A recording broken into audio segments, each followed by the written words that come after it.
అమలు చేస్తున్న ఈ కూటమి ప్రభుత్వం ఏ విధంగా మహిళలకి అన్యాయం జరుగుతుందో, ఏ విధంగా మహిళలకి వాళ్ళు ఏది కూడా పట్టించుకోకుండా ఈ కూటమి ప్రభుత్వం ఉందో వాళ్ళని ఒకసారి నిద్ర లేపి అరే మహిళలు ఉన్నారు ఈ రాష్ట్రంలో అని చెప్పి నిజంగానే దేశ చరిత్రలో కూడా ఎక్కడైనా కూడా బిఆర్ అంబేద్కర్ గారి ఆశయాల్ని ముందుకు తీసుకెళ్ళడానికి, బిఆర్ అంబేద్కర్ గారు రాసిన ఆయన రాజ్యాంగాన్ని ముందుకు తీసుకెళ్ళడానికి మనం అందరం ఇచ్చేస్తుంటాం. కానీ ఇక్కడ మాత్రం రెడ్ బుక్ రాజ్యాంగం, ఎవరికి ఇష్టం ఉంటే వాళ్ళని లోపల తీసుకెళ్ళడం. Law and order first of all failure. ఎందుకంటే లా అండ్ ఆర్డర్ వాళ్ళ చేతిలో పెట్టుకొని ఆట బొమ్మల్లాగా ఆడుతున్న ఈ పోలీస్ యంత్రాంగం కానీ, లేకపోతే మహిళలను చూడకుండా ఈ పోలీస్ ఎవరిని పడితే వాళ్ళని జైల్లో తీసుకెళ్ళడం కానీ.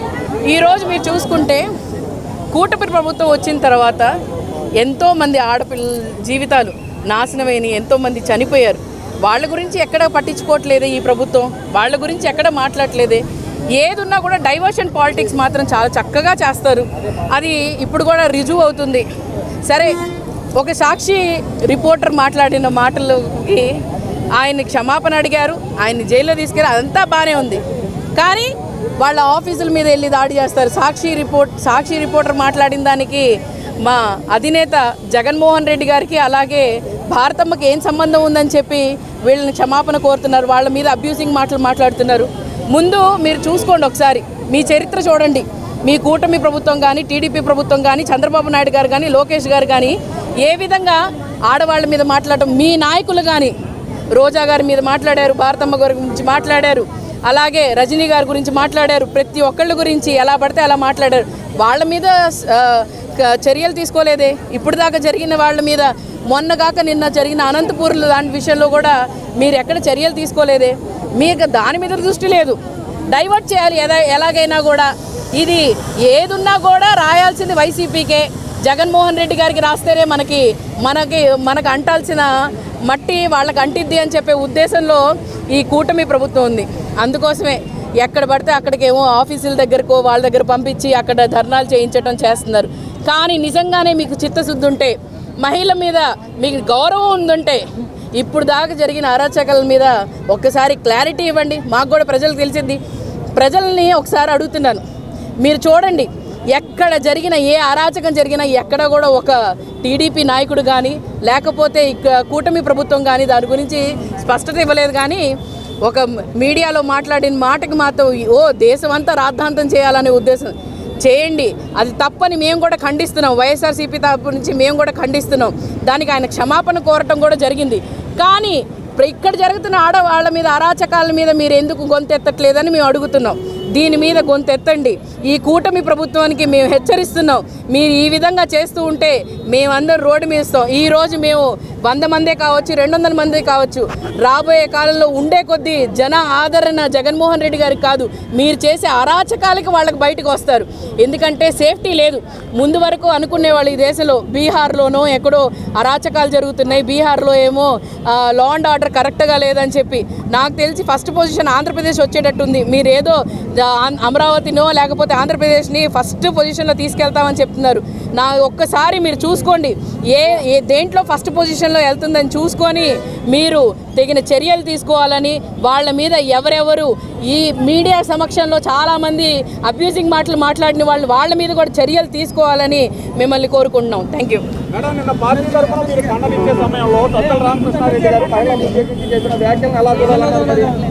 ఏంటండి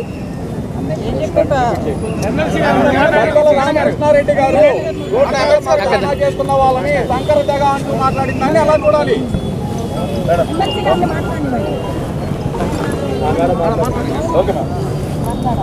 ఈరోజు మేము అంబేద్కర్ గారి విగ్రహం దగ్గరికి వచ్చి, నేను, ఫాతిమా, మాతో పాటు మా వైఎస్ఆర్ కార్యకర్తలు అందరూ ఇక్కడికి రావడం జరిగింది.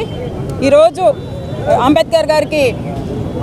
అంబేద్కర్ గారి రాజ్యాంగం కావాలి అని మేము కోరుకుంటూ ఈరోజు అంబేద్కర్ గారు కూడా ఒక రిప్రజెంటేషన్ ఇస్తూ, ఎందుకంటే ఈ అరాచకాల నుంచి అంబేద్కర్ రాజ్యాంగం మాకు కావాలని మేము కోరుకుంటున్నాము. అయితే మనం చూసుకుంటే ఈరోజు మహిళలకు ఎక్కడా కూడా స్వేచ్ఛ లేకుండా ఉండే పరిస్థితి ఉంది. ఎందుకంటే ఈరోజు ఏ మహిళ కూడా స్వేచ్ఛగా తిరిగే పరిస్థితి లేదు. ఎందుకు ఈ విషయం చెప్తున్నానంటే, నిన్న చూసుకుంటే మన అనంతపురం జిల్లాలో అమ్మాయి తన్మయ్ అమ్మాయి నిజంగా ఎంత దారుణం అండి. ఆ అమ్మాయిని చంపడం బ్రాందీ బాటిల్స్తో అమ్మాయి తల మీద కొట్టి చంపడం అనేది నిజంగా ఎంత దారుణం. అదేవిధంగా అదే రోజు అంటే 6 రోజుల ముందు వాళ్ళ పేరెంట్స్ కంప్లైంట్ ఇచ్చారు మా అమ్మాయి కనపడలేదు అని. అక్కడ పోలీసులు నిర్లక్ష్యంగా సమాధానం చెప్తూ ఆ అమ్మాయిని అంటే ఆ రోజు వాళ్ళ అమ్మాయి ఎక్కడుందని ట్రేస్అవుట్ చేసింటే ఈరోజు అమ్మాయి బతికేదని మేము ఈ సందర్భంగా తెలియజేస్తున్నాము.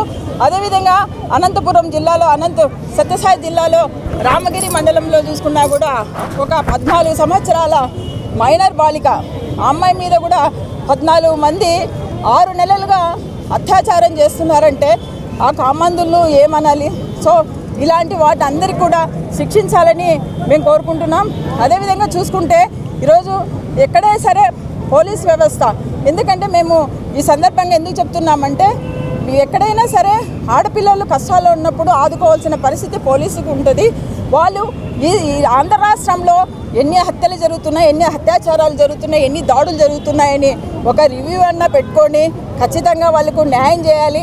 అదేవిధంగా మీరు రివ్యూస్ పెట్టుకునేటట్టయితే ఇప్పుడు పెట్టుకున్నారని తెలిస్తే ఇన్ని అత్యాచారాలు ఇన్ని దాడులు జరగవు. ఖచ్చితంగా పోలీస్ డిపార్ట్మెంట్ స్పందించి మహిళలకు రక్షణ కల్పించాలి. అదేవిధంగా చూసుకుంటే గతంలో మా జగన్మోహన్ రెడ్డి గారు దిశ చట్టాన్ని దిశ యాప్ను తీసుకురావడం జరిగింది. అనేక మంది మహిళలు సురక్షితంగా వాళ్ళ తల్లిదండ్రులకు చేరుకునేవారు. ఏ కష్టాలు లేకుండా కూడా వాళ్ళు ధైర్యంగా ముందుకొచ్చి వాళ్ళ పనులు వాళ్ళు కొనసాగించేవాళ్ళు. అదేవిధంగా ఎందుకంటే అనేకమైన ప్రత్యేకమైన చట్టాలు, ప్రత్యేకమైన కోర్టులు, ప్రత్యేకమైన పోలీస్ డిపార్ట్మెంట్ పోలీసులను నియమించి ఆ రోజు దిశ చట్టాన్ని దిశ యాప్ను అంత చక్కగా కొనసాగించడం జరిగింది. ఇదే విధంగా నేను ఈరోజు ఒక సందర్భంగా తెలియజేసేది ఏంటంటే సాక్షి డిబేట్లో ఒక జర్నలిస్టు ఆ మాట అన్నప్పుడు నిజంగా అంటే మహిళల మీద ఆ వ్యాఖ్యలు చేయడం అనేది మేము ఖండిస్తున్నాము, తప్పేది. అయితే అప్పటికే ఆ కృష్ణంరాజు ఆయనను అలాగే మా కొమ్మినేని శ్రీనివాస్ అన్న ఇద్దరు కూడా క్షమాపణ చెప్పడం జరిగింది. క్షమాపణ చెప్పిన తర్వాత కూడా మా జర్నలిస్ట్ మీద అంటే మా కొమ్మినేని శ్రీనివాస్ గారి మీద అరెస్ట్ చేయడం అనేది దీన్ని మేము తీవ్రంగా ఖండిస్తున్నాము. అదేవిధంగా మీరు చూసుకుంటే దీన్నంతా కలిసి సాక్షిలో జరిగిన డిబేట్ గురించి మళ్ళీ మా భారతమ్మకు రుద్దడం నిజంగా ఇది ఎంత దారుణం అండి. మా భారతమ్మకు రుద్దడం ఏంటి? అసలు ఆ డిబేట్స్లో ఎవరు వస్తుంటారు ఎవరు అనేది అంటే అనేక మంది వస్తుంటారు, వాళ్ళు వాయిస్ ఇస్తుంటారు, కానీ అది భారతమ్మకు రుద్దడం అనేది నిజంగా చాలా ఇది. ఎందుకంటే మా భారతమ్మ నిజంగా భూదేవి తల్లి అంతా ఓపిక, ఆకాశం అంతా మనసున్న మా భారతమ్మకు కళలో కూడా ఆమె ఎవ్వరికీ కూడా అన్యాయం తలపెట్టాలని కోరుకోదు. దయచేసి మా భారతమ్మ మీద ఇలాంటివన్నీ చేయకూడదని నేను రిక్వెస్ట్ చేస్తున్నాము. అలాగే ఇంకా ఏది కూడా మా ఫైనల్గా కోరుకునేది మా మహిళలకు రక్షణ ఉండాలి. అదేవిధంగా ఏవైతే ఈ కూటమి ప్రభుత్వం చెప్పిందో హామీలన్నీ తక్షణం నెరవేర్చాలని ఈ సందర్భంగా మేము కోరుకుంటున్నాను. Thank you.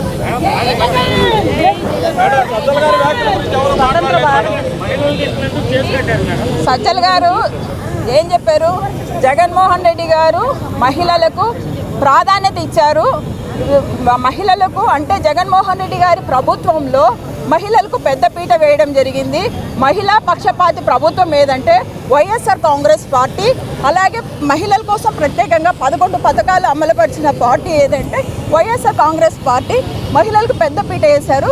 మహిళలంటే గౌరవము అని చెప్పడం జరిగింది. అలాగే చెప్పారా మేడం? మహిళలు రాక్షసులు, అలాగే సంకర తెగ అది మేమైతే అనలేదండి, మేమైతే వినలేదు. ఊరికి అవి అసలు మేము వీడియో అంతా విన్నాము, అలాంటివన్నీ లేవు.